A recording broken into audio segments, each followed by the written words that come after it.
What Makes a Champion on the Red and Blue Review is brought to you by the home of the champion, the Ali Center. And today, Jeannie Conkey says one of the champ's core values is dedication. Muhammad Ali once said that champions aren't made in gyms. Champions are made from something they have deep inside them, a desire, a dream, a vision. What makes a champion? Dedication. Come learn more at the Ali Center. And Joker Phillips says what makes Danny Trevathan a champion is his dedication. I mean, he's a pro. He comes to work.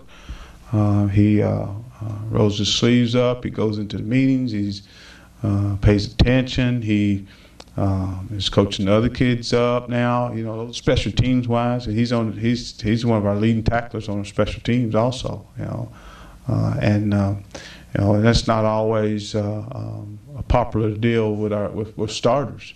Starters usually want to use that as their break, you know. But Danny's done a good job on all of our cover teams. He's the model when we talk about being a pro. Guy takes his business serious, takes his play serious. If you can see. The only fault I have found with Danny Trevathan is that he's wearing the coaching staff out because he still wants to return kickoffs. He's driving them crazy. Let me return kickoffs.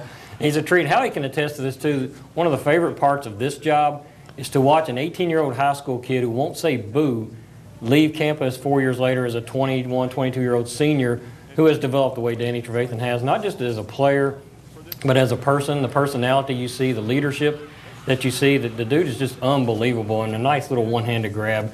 And he's taken off the Butkus list. Guess what? He's going to play on Sundays. I guarantee it. He will play on Sundays. He's that good. A lot to talk about now. We've got crucial games in football and the beginning of basketball season that has caught our attention on our Game Time storylines.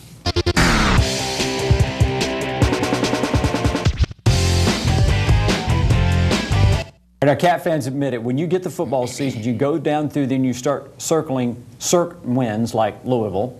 So how that worked out. And also you always circle Vandy because you think, well, we're going to beat Vandy. That is never the case, and certainly not this year that is a certain win for the Wildcats. All along about how good they were on defense, and every week you check the statistics, and they were one of the top teams in our league and top teams in takeaways. But you know, they got some weapons on offense. I mean, especially with Rogers and the Matthews kid and Stacy at the running back, the offensive line. And their offensive line is one tough group of kids, you know, that get in there and fight and scratch and try to keep their quarterback clean and try to open up running lanes, and it'll be a battle between their offensive line and our defensive line. To me, it's such a fascinating game, and usually you can't say that about UK Vandy because you usually just can't. But Aaron's little bro we had up there, it's Aaron Rodgers. His younger brother Jordan Rodgers is the quarterback, and he kind of typifies the entire season because he's playing really well. Everybody knows him because he's Aaron's little brother. He's completing 50% of his passes. He has 5 TDs. He has 5 picks. It's been that kind of a year. Vanderbilt played Arkansas really close, played Florida really close, but you look up, they're 4-5, and they've beaten nobody. They beat Ole Miss and UConn. That's their 2 marquee wins. So you really don't know what to expect. They're playing well. They're losing in the fourth quarter. That's where this game's going to be won and lost. And UK season, bowl eligibility-wise, it's riding right here. If you can't win this game in the fourth quarter in Nashville, it's lights out as far as getting to a bowl game, I think. And that would be Kentucky's 4th straight win over the Commodores. In basketball, you've got questions about the Cardinals. We've got questions about the Cardinals. Elisha Justice and Kyle Kuric have questions about the Cardinals. The biggest question mark is how deep we can be, how much our freshmen can learn, and being able to adapt and get focused and ready for our games. Probably our bench play. We've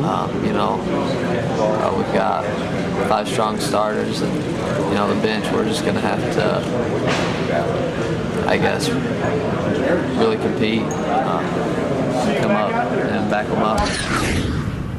That really is the question for Louisville. If they're going to be as effective as they hope to be, they're going to have to get a lot more bench play. They're going to have to get the 6th and 7th and 8th and 9th and 10th guys to all bring it together. And really, from Elisha Justice's standpoint, that's got to be his focus because, we saw in the Bellarmine game, what happens if Peyton Siva's not there? What happens if Gorgui Dieng is not there? They've got to be able to pick them up on bench play. And I think that this team can be 10, 11, 12 deep. The question is health, really.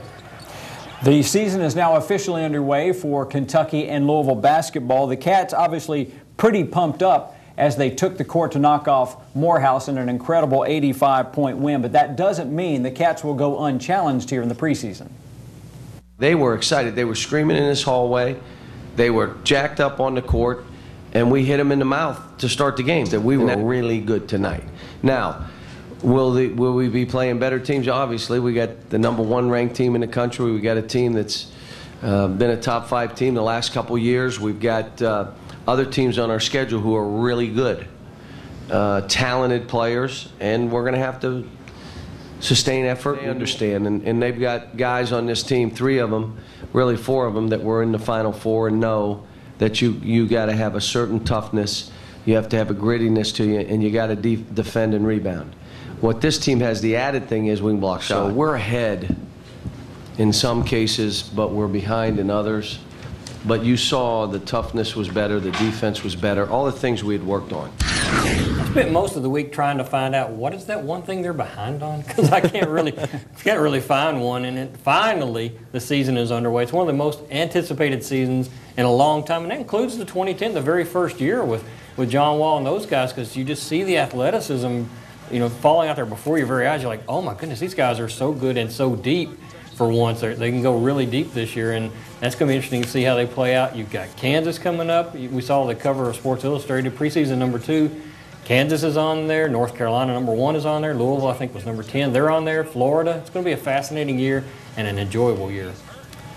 Truth in advertising. We're big believers in that here on the Red and Blue Review, and in the spirit, if you will, of truth in labeling. Greg Scruggs says the defensive front for the Cardinals has not been nearly as good in the fall as was advertised in the summer. Right now, the D-line wouldn't get a sack if it was handed to us. So we really have to do better. Coming into the season, we had all the hype with the experience and the talent that we have, and we really haven't produced up to our potential. So right now, Cones can block us. So we have to get better. I love that soundbite. I love hearing him say that Cones could block us, because that's coming straight from Clint Hurt. Clint Hurt has got this kind of Patino-esque, just saber wit. He just pokes at you, and he'll have his worst performer of the game, and he'll go after some guy, and that's really where that came from. And Greg Scruggs has really picked that up. And I think it speaks to just how motivated these guys are. The D-line has been the absolute leaders on this team for all the season, and just the fact that they had one game bad. And that's what they've been focusing on. And that shows that they're focused on getting better all across the board. When we come back, it may be time for Charlie Strong to drop his strongest motivational ploy. We'll talk about that with the coach Anna Card after Howie tells us about CardinalSports.com. You got it. CardinalSports.com is your best source for all the different Louisville basketball and football and recruiting news. And we even have women's basketball recruiting news on there. You've got soccer stuff. Log on there, CardinalSports.com. We've got a great article there about Teddy coming of age. We've got stuff on there from Charlie Strong's presser. We've, of course, got that video. If you want to see that video of Charlie celebrating again, check it out on CardinalSports.com.